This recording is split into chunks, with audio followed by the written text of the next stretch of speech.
சீரியல்களின் full எபிசோடுகளை Sun டிவியில் ஒளிபரப்பான உடனே எக்ஸ்க்ளூசிவாக சன் நெக்ஸ்டில் மட்டும் ஃப்ரீயா பாருங்கள். உங்க அம்மாவை எங்க அண்ணன் தள்ளி விட்டான திரும்ப நீங்க எங்க அம்மாவை தள்ளிவிட நினைச்சீங்கல்ல, அதேதான் இங்கேயும். எங்க அப்பாவை அவமானப்படுத்தினா நாங்க திருப்பி அடிப்போம். இதுல பெரியப்பா என்ன சித்தப்பா என்ன எல்லாரும் மனுஷங்க தான். ஒரே கோவம் ஒரே ஈகோ தான். ஆர்த்தி, உங்க தம்பி அன்பு மட்டும் போலீஸ் ஆவா, ஏன் அண்ணன் அக்யூஸ்ட் ஆகணுமா? இதெல்லாம் உங்களுக்கு ஓவரா இல்ல? பணக்கார நாங்க தான் அடுத்தடுத்து மேல வரணும். கீழ இருக்கிற நீங்களாம் மேல வந்தா இங்க என்ன பண்ணணும்னு கூட உங்களுக்கு தெரியாது. டேய், உன் தங்கச்சி கையில மட்டும் இல்லடா, ஒட்டுமொத்த குடும்பத்தையும் நாங்க கால்ல போட்டு நசுக்குவோம். அப்படி ஒரு வெறுப்பு எனக்கு மட்டும் இல்ல, எங்க ஒட்டுமொத்த குடும்பத்துக்குமே இருக்கு. உன்னால என்னடா பண்ண முடியும்?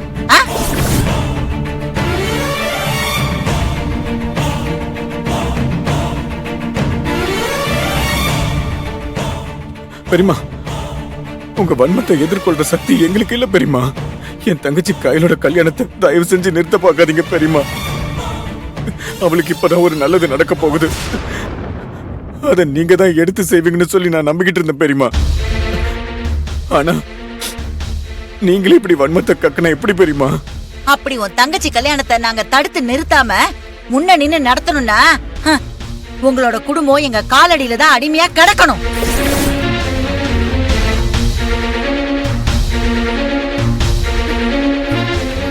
நீ தனியா குடோன்லாம் வச்சு கேட்டரிங்லாம் பண்ண கூடாது. தேவி வாழா வெட்டியா உங்க கூடவே இருக்கணும். அன்பு போலீஸ் ஆக கூடாது. ஆனந்தி டாக்டர் ஆகாம நாங்க காட்டுற எவனோ ஒரு சமயக்காரனை தான் கட்டிக்கணும்.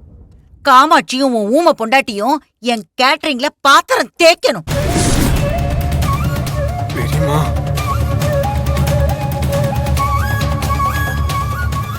உன் தங்கச்சி கயல் என் புருஷனை அவமானப்படுத்தினதுக்கு இதெல்லாம் நீ செய்ய வைக்கிறேன்னு சொல்லு.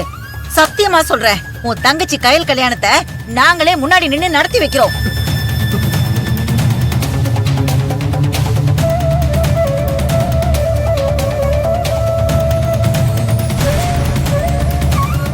என்ன முழிக்கிற, பதில் சொல்லு. என்ன எதுக்குடா பாக்குற? என் சார்பாதான் வடிவு பேசிக்கிட்டு இருக்கா. என்ன முடிவுங்கிறத நீயே சொல்லு. அவமானப்பட்ட என்னோட வழிதான் இப்ப வடிவு வாய் வழியா வருது. இதுக்கெல்லாம் நீ ஒத்துக்கலனா இந்த கல்யாணத்தை நாங்க நடத்த விட மாட்டோம், கெடுப்போம். ஓப்பனா சொல்லிட்டே செய்றோம். உன்னால என்ன செய்ய முடியுமா செஞ்சுக்கோ போ.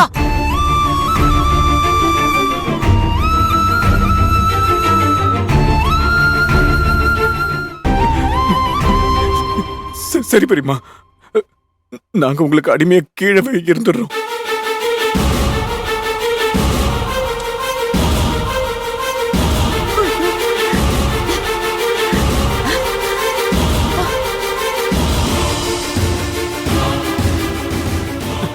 தயவு செஞ்சு சொல்றேன், கையிலோட கல்யாணத்தை மட்டும் நிறுத்திடாதீங்க பெரியமா. நாளைக்கு நடக்க போற நல்லதுல அப்பா இருந்திருந்தா நல்லா இருந்திருக்கும் நினைச்சு அப்படி அழுதா. அத பாக்குறப்பவே மனசு நொந்து போச்சு பெரியப்பா. அப்பா அம்மா ஸ்தானத்துல இருந்து கையிலோட கல்யாணத்தை நல்லபடியா நீங்க முன்ன நின்னு நீங்க 2 பேர் தான் நடத்தணும். அதுக்காக நானும் என் குடும்பமும் என்ன வேணும்னாலும் செய்யறோம். நாங்க சொன்னதை செஞ்சா மட்டும் போதும். சரி பெரியமா, கண்டிப்பா செய்யறோம் பெரியமா. பெரியமா, எழி கையிலுக்கு எப்ப தாலியை கட்டுறாரோ தன்னுடைய எங்க குடும்பம் உங்களுக்கு அடிமை பெரியமா.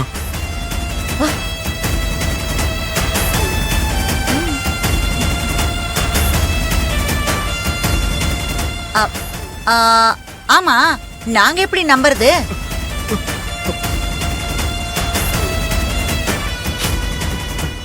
நான் வேணா எழுதி கையெழுத்து போட்டு கொடுக்கவா? இது ஓகே.